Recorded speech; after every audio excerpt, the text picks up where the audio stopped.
And what we really could use is the formation of a set of digital banks that use digital capital. Of course, the first generation of them, we can name them, right? Celsius, FTX, you know, BlockFi, you know, and they were kind of like crypto cowboys, and so they weren't very trustworthy, and they took insane risk, and they blew up. So we don't want that, right? We need a bunch of banks with adult supervision, with credit controls and risk controls that think really hard about this. Token 2049 is kicking off this week in Singapore. If you're attending the event, let us know. What better way to dive into the discussions than with an interview featuring Michael Saylor alongside Saifedean Ammous? In this recent conversation, they explore how Bitcoin could revolutionize the global banking system by replacing fiat currencies and transforming governmental operations. At the time of this discussion, Bitcoin is trading around $61,000, reflecting a 5% increase in the last 24 hours and a 5% rise over the past week. You have to take some sort of corporate risk, technology risk, or investment risk, or real estate risk. And you have to tell yourself that the risk you're taking is less than the yield you're getting. Right? Like, for example, people they loan money to mid-sized companies. All these corporate lenders, they brag about getting 12 to 14% interest rates on secure loans. And so they're getting more than the 5% the government pays or the US pays. And so maybe they're getting an extra 8%, and they're telling themselves that the risk that they're taking is less than that. But even so you get 12% on that loan, you're getting debased 8%. I don't think the monetary inflation rate right now has been, 7. I think it's been more like 9 or 10 for the past 4 years, right? So in this environment, you were suffering an 8 to 10% monetary debasement rate, and you're getting a 10 to 12 or 12 to 14% yield, and then you've got this risk that you're taking, and you're telling yourself it's not risky, but probably it is 4 to 6% risky. So at the end of the day, if you're taking 4 or 5% credit risk and you're getting paid 12%, and the monetary debasement rate is 8%, then you've got a 0% real yield after adjusting for credit and inflation, right? It's kind of those businesses, they kind of work for the general partner, because the general partner is getting paid a fee off the top. But the limited partner that isn't getting paid, that if you're getting 2 and 20, of course you want to do anything. But if you're the limited partner, you're getting a nominal yield of, 8 or 10%, but after the risk, over 20, 30, 40 years, you're going to have a blow up, which kind of wipes that all out. So we live in a world right now where it's difficult to live off of your accumulated capital without actually being in the business of taking risk. I guess that's what I'm getting at.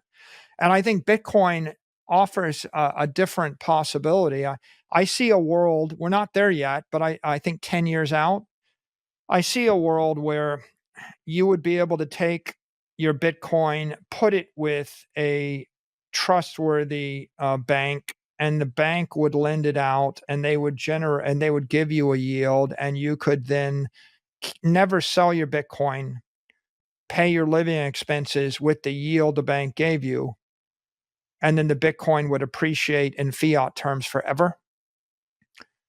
And of course, for that to work, you have to have a trustworthy bank, right? What is a bank in that regard? I mean, classically, that's a bank that they take capital from depositors, and they find creditworthy lenders, and they charge an interest rate that covers the default rate, right? They actually do proper lending. And I guess this is what's interesting here is that Bitcoin is capital owned by the people, And so the bank basically has to get a return for their own shareholders and a return for the capitalists that own the capital, and they have to cover the credit risk. And the existing fiat banking system is using bank owned by the public and by the governments, right? The government controls the capital that existing fiat banks lend out.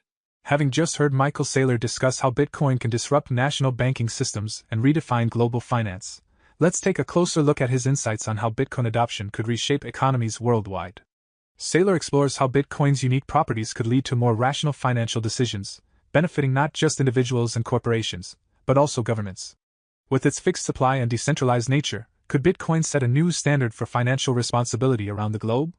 Let's hear what Michael Saylor has to say as he delves into these groundbreaking concepts. Like right now, I can get yield if I borrow in yen, or if I borrow in whatever, some other country. Like I go to a country that pays high interest rates, like Turkish lira, and they'll give me huge interest rates, but the currency is collapsing against the dollar. So if you get paid 20% interest and then the currency is losing 30% of its value every year, your real return is minus 10% or something. It's not plus.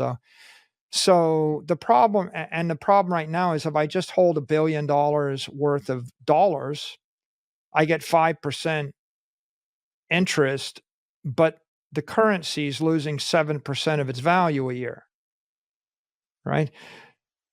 So I've got a negative real yield on fiat capital. Yeah, the real fundamental problem is any of these institutions will generate lots and lots of capital, whether it's Apple or whether it's El Salvador or whether it's Harvard University. They all have capital.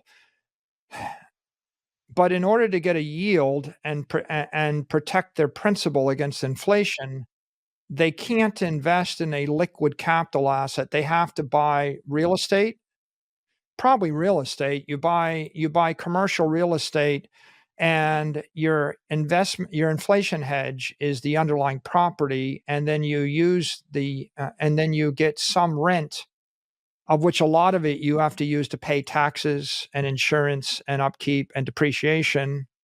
And then the remainder, might be some real yield, but it's not much. Generally, it's not a whole lot, and there's a lot of headache with it. And so otherwise, I own a corporation or an equity that pays dividends. So if I can own a corporation that can grow faster than the rate of inflation and grow cash flows faster than the rate of inflation, maybe in theory I can get there. But those are both very, very challenging. So maybe in the mythical era of, in the golden age, if I had a bank I trusted in the golden age and my capital was in gold, then maybe I could deposit the capital in the bank and I could get paid interest, and the bank would then loan the capital and they would get paid, and we would split the interest 50-50 or something. And that's a long-term strategy for, preserving wealth and then paying expenses. But we lost that ability in the fiat age because it seems to me that with probably only a few exceptions, the actual yield you can generate on fiat capital has always been a negative real yield. I mean, do you know of anywhere in the world where you can generate a positive real yield on fiat capital in a bank? In this episode of Saifedean Ammous podcast, we've discussed how Bitcoin may transform global banking and national governance.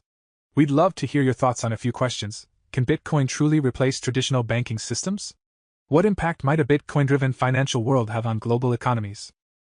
For more Daily Dose Crypto news, check out these 2 awesome videos on your screen. Click now and we will see you on the next video.